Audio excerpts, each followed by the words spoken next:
రాష్ట్ర కమిటీ నుండి విప్లవ అభినందనలు తెలియజేస్తున్నాను. నాకంటే ముందు వక్తలు అనేక విషయాలు మీ ముందు చెప్పారు. మనము కార్మికులకు వ్యతిరేకమైనటువంటి 4 లేబర్ కోడ్లకు వ్యతిరేకంగా ఫిబ్రవరి 12 నాడు దేశవ్యాప్త సార్వత్రిక సభను నిర్వహించబోతున్నాం. ఒక మాటలో చెప్పాలంటే 4 లేబర్ కోడ్లు అనేది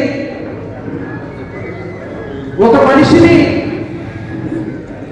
చనిపోయినటువంటి మనిషిని నలుగురు ఏ విధంగా మోసుకుపోయి శ్మశానంలో కాల్చివేస్తారో 4 లేబర్ కోడ్లు కూడా పూర్తి చేయడం అనేది మనం అర్థం చేసుకోవాలి. ప్రపంచంలో ఏ నాయకుడు కూడా మాట్లాడనన్ని అబద్ధాలు నరేంద్ర మోడీ మాట్లాడతారు. ఈయన ప్రతి చట్టానికి, ప్రతి పథకానికి అందమైనటువంటి పేర్లు మన ముందు ప్రవేశపెడతాడు. వికసిత భారత్ అని, స్వచ్ఛ భారత్ అని అనేక పేర్లతో ఈనాడు దేశ ప్రజలను మోసం చేయడంలో నెంబర్ 1గా మనం నరేంద్ర మోడీని చూడాల్సినటువంటి అవసరం ఉంది.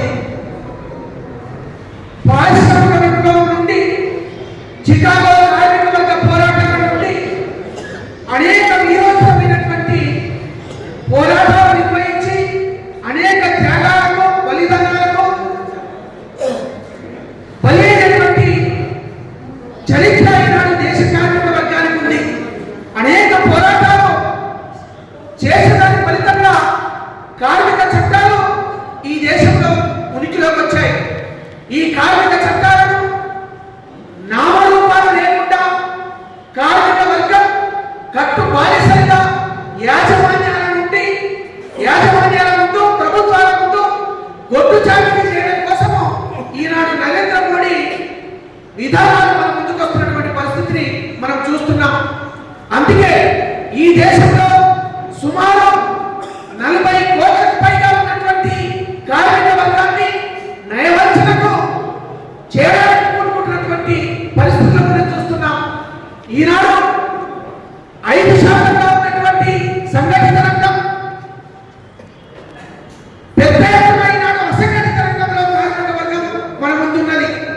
అసంఘటిత రంగంలో లేదు, సంఘటిత రంగంలో 40 కోట్లకు పైగా ఉన్నటువంటి భారత కార్మిక వర్గాన్ని కట్టుబానిసలుగా దోపిడీకి, శ్రమ దోపిడీకి గురి చేయడానికి తీసుకొచ్చినటువంటి 4 లేబర్ కోడ్లు ఈనాడు దేశ కార్మిక వర్గానికి నష్టకరం అనేది మనం అర్థం చేసుకోవాలి.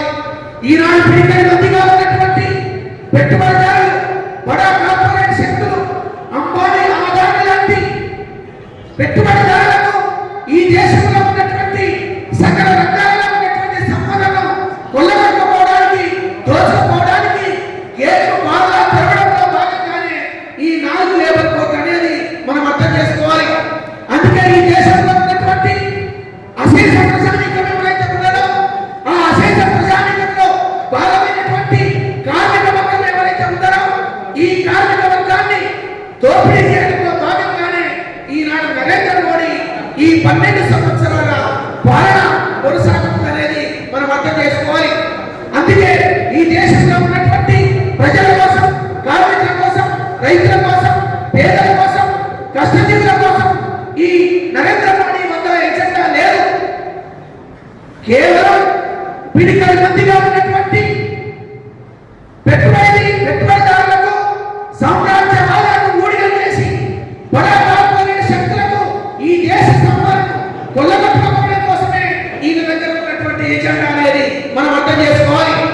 అందుకే ఈ దేశంలో కార్మిక వర్గం పోరాటాలకు వస్తున్నారు, రైతాంగం పోరాటాలకు వస్తున్నారు, ప్రజలు పోరాటాలకు వస్తున్నారు, ఉద్యోగులు పోరాటాలకు వస్తున్నారు.